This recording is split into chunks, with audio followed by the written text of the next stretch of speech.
Selamat ketemu lagi. Assalamualaikum warahmatullahi wabarakatuh. Alhamdulillah ya kawan. Nah, ya hari ini akhirnya Bang Heri kembali berada di lahan ubi jalar saya ya. Yang ini kemarin saya sempat tanami jagung varietas NK212 atau Wiro Sableng ya. Nah, alhamdulillah ini kemarin sudah saya sulap kembali, saya rubah menjadi lahan ubi jalar ya. Seperti janji ini Bang Heri nek bar jagung ya telo ya, seperti ini. Nah, oke alhamdulillah ya. Untuk hari ini saya menanam beberapa varietas dalam satu lokasi ya. Nah, ini untuk antar bedengan antar petak ini ketinggiannya kita ada di 100 meter ya. Jadi ini ada 8 lajur atau 8 petak. Masing-masing petak itu kita ada 6 lajur ya. Ini dalam satu lajur ada 200 batang. Ini kita tinggal mengalihkan 2 kali 6 ya. 1200 dalam satu hamparan satu petaknya ya untuk ubi jalar yang saya tanam. Nah, ini untuk bagian bawah ya. Ini ada 6 baris itu saya kasih red kasdu 1. Kemudian di atasnya ini ada gemoy 1 ya. Nah, untuk area ini nanti ada 2 variasi, yaitu yang 2 lajur ini saya tanami ubi cilembu madu ya, yang barusan saya tanam. Dan untuk sisanya ada 4 lajur dan juga bagian 2 bedeng atas ada 12 lajur. Ini nanti akan saya tanami ubi jalar andalan saya, yaitu tadi untuk yang kedua yaitu red kasdu 2 ya. Tadi yang bawah sudah red kasdu 1, yang atas adalah red kasdu 2 dengan ciri khas kayak gini ya. Batangnya agak keunguan, juga pupusnya ungu ya. Untuk isi ini berada di warna oranye ya. Untuk red kasdu 1 kan ada kombinasi ungu, tapi untuk red kasdu 2 ini terdapat warna yang sama merah meronanya ya. Tapi bedanya bagian dalam ini khusus warna oranye saja ya, oranye tua ya, seperti warna wortel. Nah, ini untuk yang red kasdu 2 ini mungkin beberapa hari lagi ya yang Bang Heri akan panen. Nanti kita videokan bareng-bareng, kita bandingkan dengan red kasdu 1 yang kemarin juga sudah saya upload, yang ubinya luar biasa ya, panjang-panjang ya, dan isinya pun banyak ya, nyata ya. Tapi kemungkinan besar ya, kalau prediksi saya ya sama, bahkan ini untuk red kasdu 2 ini lebih besar bentuknya ya. Tapi untuk panjang ini sedikit berbeda, ini agak lebih pendek sedikit. Pada dasarnya seperti itu, tapi untuk kualitas produk umbinya sama-sama bagus ya. Oke. Nah, sekali lagi untuk penanaman red kasdu ini saya sudah menyiapkan lahan ya. Kemarin saya pakai mesin rotari cakar baja bagian atas sudah. Nah, ini sudah siap saya tanam. Nah, ini beberapa varietas yang sudah saya tanam di sini. Ya, seperti ini kawan. Nah, ini tadi ya. Persiapan bedengan sama ya, kayak biasanya. Ini Bang Heri memakai jarak as bedengan 1 meter dengan ketinggian bedengan itu kisaran 35 sampai 40 cm ya. Karena lahan kita ini adalah lahan gawambur sekali ya. Nah, untuk metode penanam tetap ya kita memakai sistem 2 ruas saja untuk hasil yang maksimal di sini ya. Nah, saya nggak berani mencoba untuk metode letter U dan lain-lain atau miring atau yang lain, karena sudah saya buktikan di tempat saya yang baik itu tetap gini ya. Metode kita 2 ruas seperti ini, kita lubangi sedikit, kita tancapkan berdiri tegak, kemudian kita tekan, sudah seperti ini ya. Nah, ini saya lakukan pokoknya semua ubi jalar seperti ini ya. Nah, jarak tanam tetap ya, sekaligus presentasi kembali buat kawan-kawan yang mungkin belum sempat menyimak video-video lama. Nah, ini di video baru tentang red kasdu. Nah, ini ya, perkiraan saja ya, dua jengkal tangan ya, seperti ini ya. 1, 2 ya, berarti di sini ya.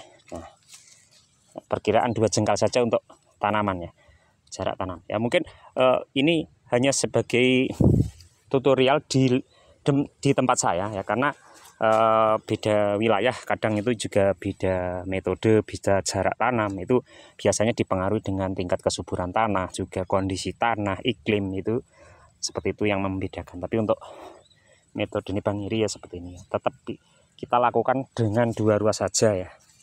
Itu tadi berlaku untuk semua jenis ya umbi yang ada di sini ya. Nah, ini metode ini. Mungkin di tempat lain yang ingin mencontoh ya, bagaimana cara menanam Bang Heri itu kok hasilnya umbinya banyak ya. Contohnya kemarin saat kita membongkar red kasdu ya, dengan bukti 2 ruas saja yang menempel atau menancap pada tanah ya, seperti itu ya. Kemarin ada yang sampai belasan dalam 1 batang umbinya seperti itu ya.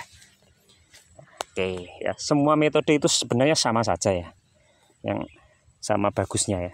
Sing jelas punya argumen masing-masing.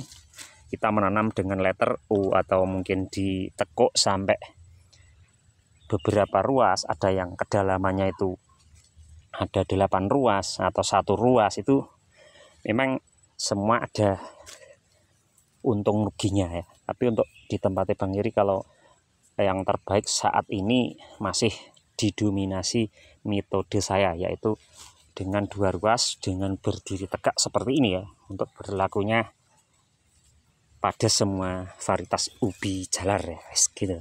Nah, sing pengen mencontoh ya monggo ya, boleh ya, boleh saja ya. Nah, untuk tidak mencontoh pun tidak masalah ya. Tapi memang saya melakukan ini sudah saya sesuaikan dengan apa yang terdapat, atau saya sesuaikan dengan lokasi yang ada di tempat saya.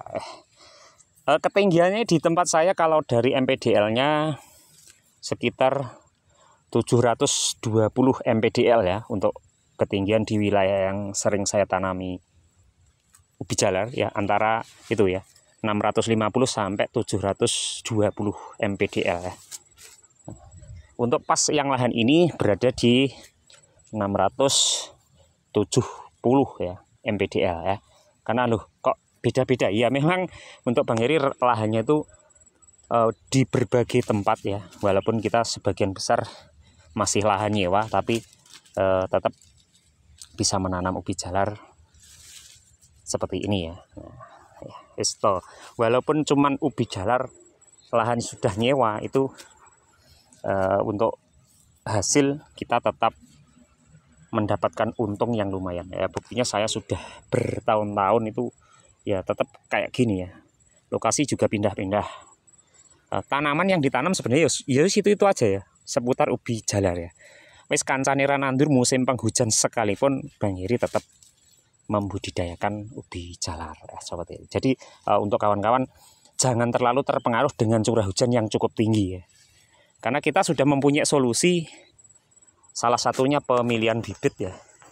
Apa-apa yang bisa ditanam di musim banyaknya curah hujan, musim kemarau, itu kita sudah mempelajari. Jadi kita tetap konsisten menanam ubi jalar varietas apapun di musim apapun ya. Tapi kalau saya ya biasanya apapun yang saya tanam di musim apapun insya Allah tetap panen ya, kecuali kalau kita dapat serangan penyakit, itu sudah di lain hari ya, di lain prediksi ya. Kemarin untuk ubi jalar gading dong saya pun terjangkit yang namanya penyakit keriting, itu yang sangat susah kita atasi, juga terjadi pada tanaman saya ya. Untungnya yang saya tanam nggak terlalu banyak. Kira walaupun yang satu jenis itu gagal, ibaratnya ya kita masih punya varietas yang lain yang tahan terhadap serangan keriting, walaupun menanamnya gandeng ya, bukan cuma bersebelahan, tapi bisa dibuktikan gandeng ya untuk kekuatan terhadap penyakit keriting, yaitu red kasdu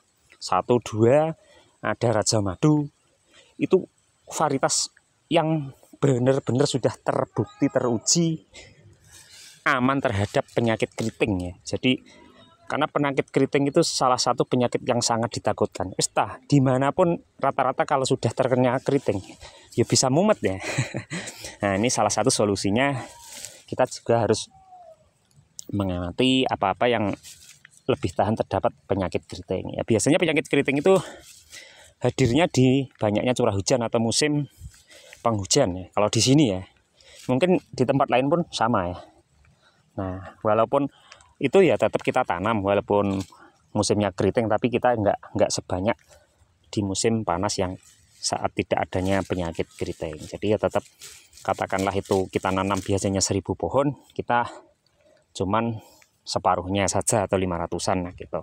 Jadi kita tetap punya bibit, juga tetap kita punya produksi walaupun tidak semaksimal biasanya ya. Intinya kita saling mensupport, saling berbagi ya.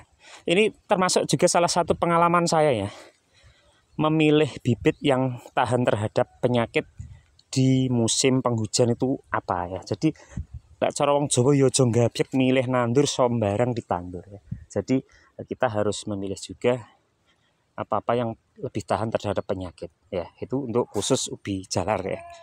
Tapi kalau untuk musim kemarau biasanya semua ubi jalar itu akan bagus ya, entah jenis apapun biasanya panen juga bagus, luwih cepat panen dan mudah juga perawatan. Yang jelas ubi jalar yang menjalar pun kalau di sini musim penghujan antara musim panas dan penghujan itu pasti beda ya.